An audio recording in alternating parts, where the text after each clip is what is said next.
Heir channel. I'm your Social Space Curator, Ellie Jńe, and today we are doing a cute little gift box for mini donuts. So I'm not going to show you how to do the mini donuts, but you know, the mini donut dash maker, and there's also like a Bella maker and quite a few other mini donut makers out there. I love them. I sell them, and I'm going to show you a way that you can be able to use it as one of those great take-home gifts after a party or event, or just, you know, for your friends and family and things like that. So what makes this particular gift special is that it's kind of like a gift box. It has the opportunity for you to actually add some cute little embellishments to the top, or some cute sentiments to the top, add a tag, and many things like that. So it's no different from kind of like a jewelry box. I just made this adorable tassel that is also, you know, just a really cute feature. I don't know if I'll have time today to show you, but I will make a paper tassel video for you guys just to show you how I made it. Or you can buy your own. It's an option. It's an option. It's out there.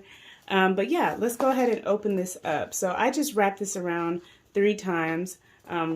If I'm really giving this out to someone, I probably would have closed it up with a wax seal, because, you know, I'm extra like that. And then I added this little label piece right here. I just added it with some foam tape on the back to give it some dimension. You could definitely put Valentine's Day, happy birthday, congratulations, happy anniversary. You can do whatever you want on the top portion here, or you can even cut out the top portion here with with the X-Acto tool, or you can be able to do it with a die as well. But I wanted to have something that goes up instead of looks into the actual cake. Or the donut, excuse me. So let's go ahead and open this up. Okay, so the inside is like this.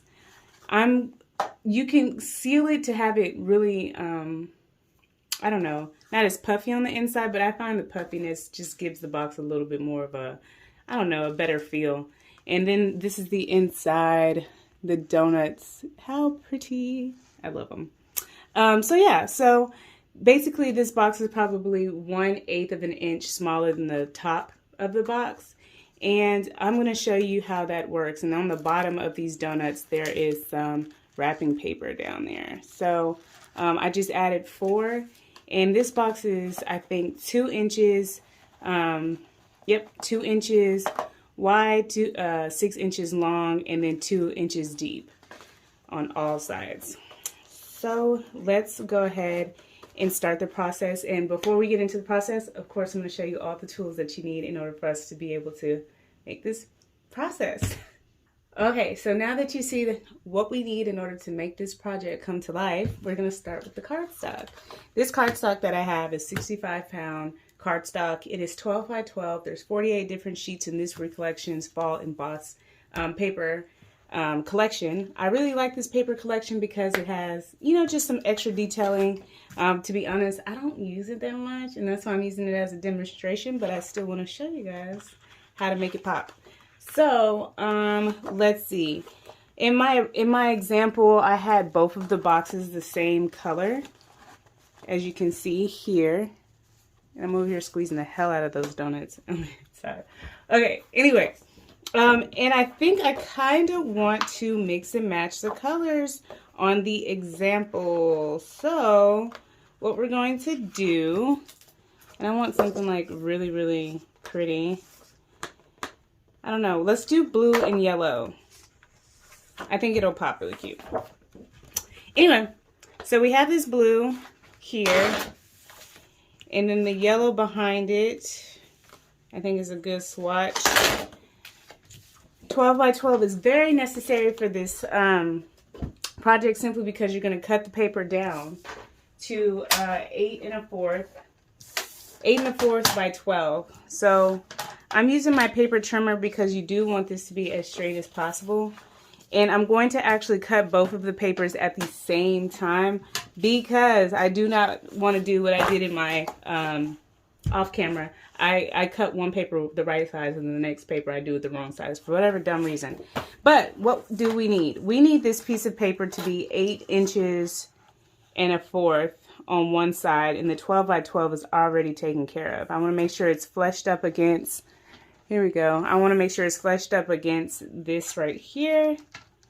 And now it is time to make sure that we cut it.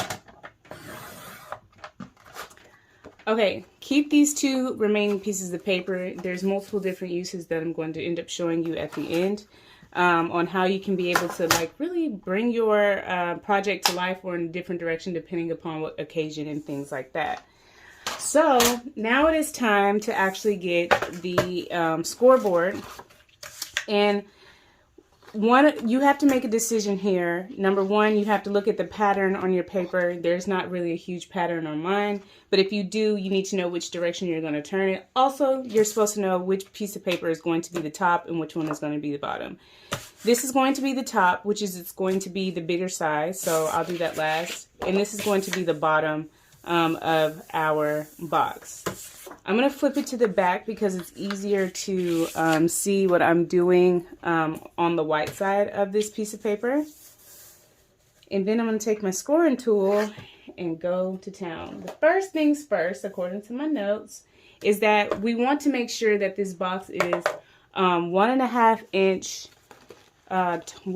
tall, and then it needs to be 2 inches wide, and then it needs to be 6 inches long. In order for us to get that, the first score will be at 1.5 inch. The second score will be at 3 inches because we want to make sure that those walls are thick and just, you know, it feels like a really plush gift and it's not cheaply made. Then we're going to do count 6 to the right because that's how long our box is going to be. 1, 2, 3, 4, 5, 6.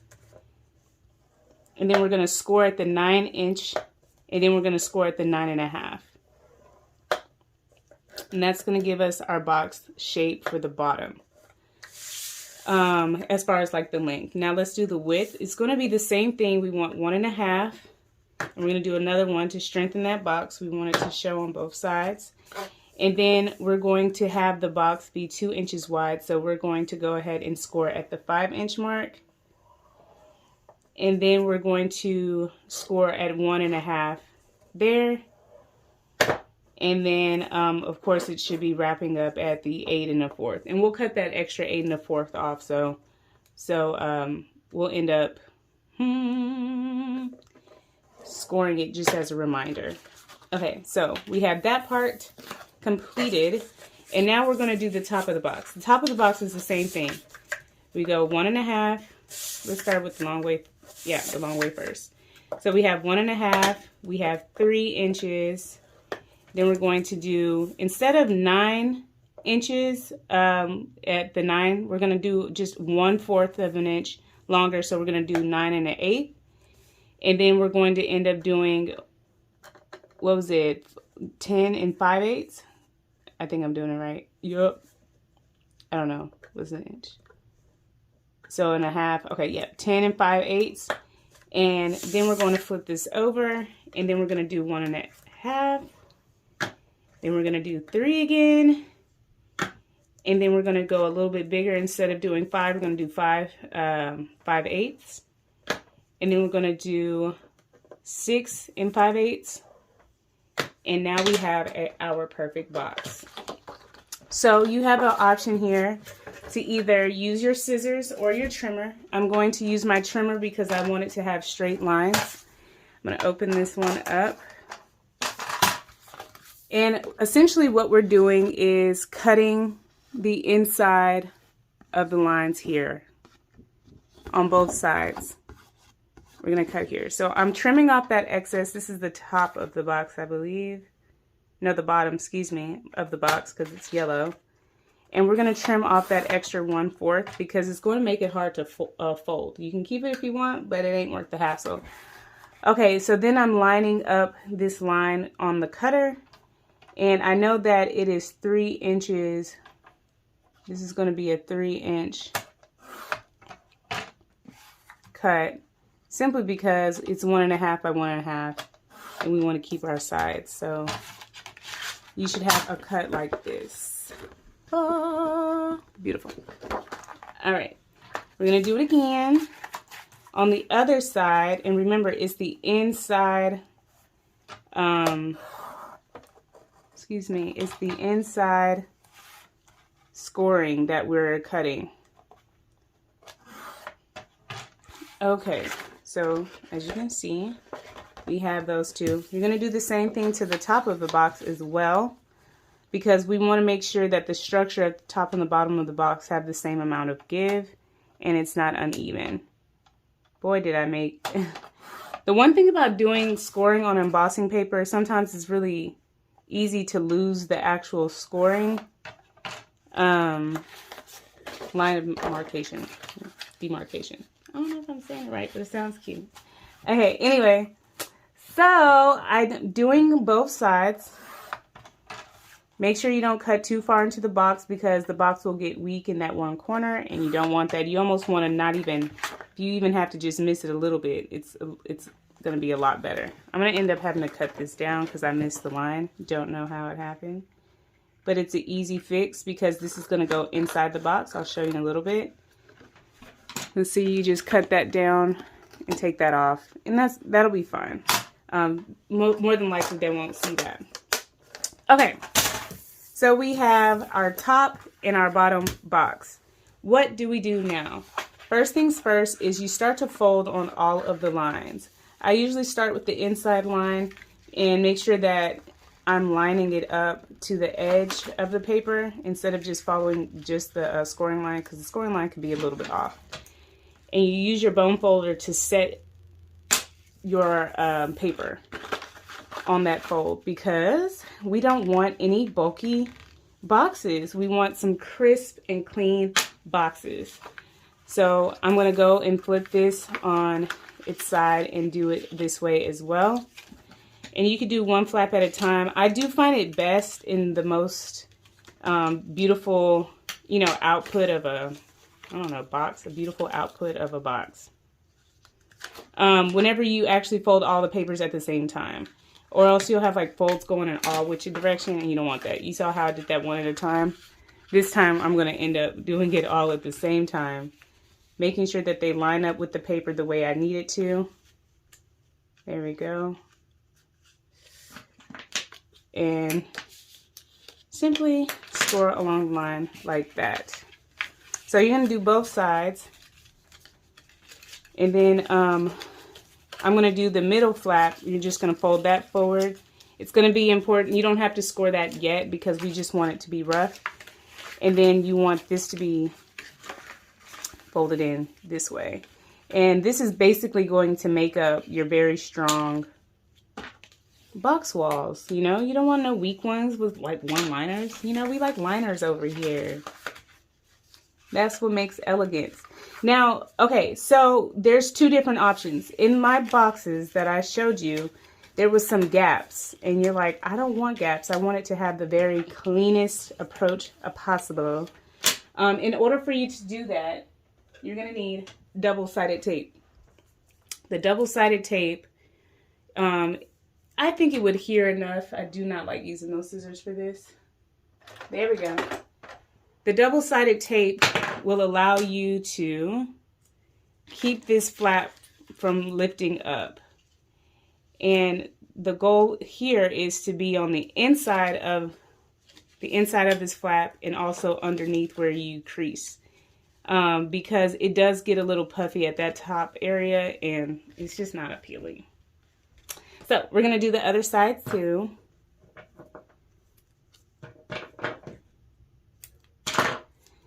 And I'm just going to do this really quick. Now, again, if you have issues with, and you don't like double-sided tape, it's going to remain adhesive as long as you give the gift, you know what I mean? Like, it'll probably lift over time, so you can use glue if you want, but I hate how glue warps the paper, so I ain't doing it. Okay, so let's prepare our paper also for the flaps, right? The inside flaps here. You're going to need glue on the inside here, or excuse me, tape. Now I'm saying glue. And then you're going to have to do tape on the inside. So I did it on the inside box here, and then I'm also going to do it on the top of this flap Make sure you see it, and the bottom of the square too, because it's really not going to touch each other whenever you pull over these flaps, and I'll show you that in a little bit. Try to keep the double-sided adhesive backing on this until you're ready to actually set your box up, and you don't want things sticking where it don't need to be sticking, you know what I'm saying? But I'm pretty sure you crafters already knew that. So I'm going to use my bone folder to make sure my adhesive is adhering, because I sure do hate fighting with the back of the double-sided tape. So annoying. Okay, so what do I do from here? At this point, you're going to end up folding your paper over like this and cutting off this portion of your paper right here. And I probably would say that's like a centimeter above the score line. Ooh, child. Just throwing stuff. Okay. All right. These can be used for tags and things like that in the future. Don't throw it away. Okay, but now it's time to also align these flaps now that you have cut them down. Align them here and make sure that they are absolutely in line with the top of your box. So you got it aligned, and just set those corners because you need them to be as structured and intentional as possible, because you don't want your box to be all warped. Okay, so what do we do at this point? Now it's time to take the backing of your double-sided tape off on the long-sided flaps. See, this is the fight I didn't want. Okay, so you want to lay that down, and these should be open. You should not have these taped down at all. I'm going to do the other side here. And everything we're doing on this side of the box, you're going to do it the other side of the box as well too. So it takes a little bit of time. Now you have these two flaps that are open on both sides, right? See, these are open. You're going to feed one of them. You're going to make this one short and this one open, and you're going to lay them on top of each other. You're going to do that on both sides actually. And I would advise have this side be a skinny side and this one be the open side, just so it can lay evenly and it's not doing a crisscross thing where the box is just kind of like floppish. Okay, and then pull it out if you need to, but make sure that it aligns with the box so you can have it really tight and snug, but it's going to be kind of warpish. You want to make sure that this corner aligns with the outside of this box. No funny business. It's straight. See, it's all in alignment. Now it's time to take the adhesive off of the back in the bottom or the inside square. Make sure it's secure.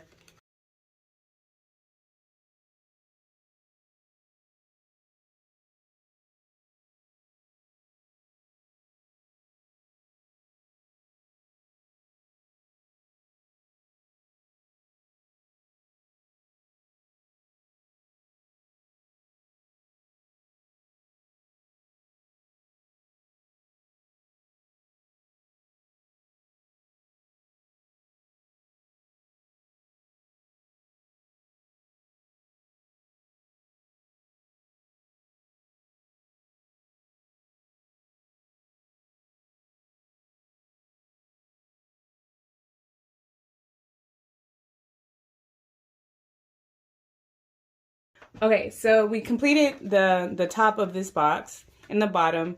If you have the top of the box, before you assemble it, always know that you can print your logo out. You can also use your X-Acto knife to be able to make a window. We're not doing that this time because I just don't feel like it. But for the most part, there's a lot of things that you can do to prep before assembling to, add some extra detailing. But if you make it all the way to the end and you still want to detail the top of your box, I'm going to show you exactly what to do.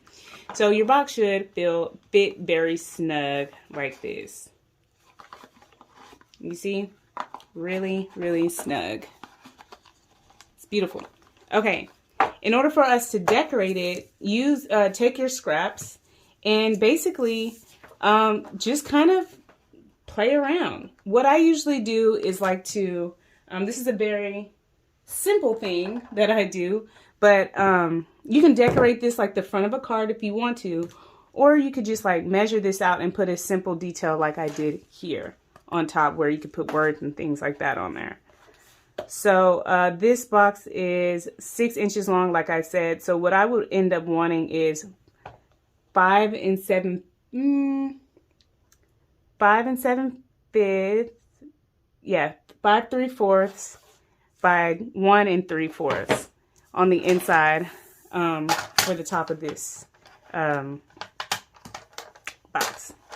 So I'm gonna take the yellow paper because it has a really cute mix match. So we're gonna do 5 3/4 by 1 3/4, like this. Put everything off to the side. This can all be a tag if you want it to. I'll show you that in another video. Anyway, and then what I usually do is make sure it like lines up beautifully on the inside. I took some pinking scissors and did this one, but I'm not gonna do that this time. This time, I'm going to actually use some foam tape to adhere this to the top of the box. Keep it really straightforward. Yeah, we got to use the right scissors here. All right. And then I just add it to the back.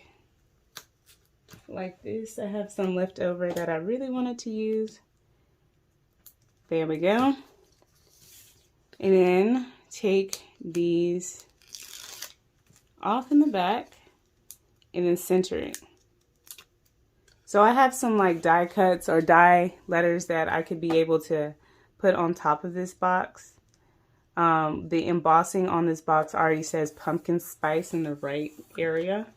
Look at that. And I can easily put some pumpkin spice donuts in there. But I don't like pumpkin, so I'm not doing that. Anyway. But it's still a cute box, right? Nonetheless, what we do from here is actually add some paper. I have some of this lying around. And this is just regular tissue paper you can buy at the dollar store. You can buy it from very fancy Hallmark if you want to. You really don't need that much because you want the donuts to fit inside. You just really want a cute, the point is just to have a really cute display. So what I usually do is tuck it into the box like this. Here we go. Tuck it into the box and just kind of scrounge it forward as you like lay it in. Just scrounge it all forward and then tuck the tail end in like this. Right? Yeah. Bam. And I'm going to steal the donuts out of here because we don't want to keep wasting the display donuts.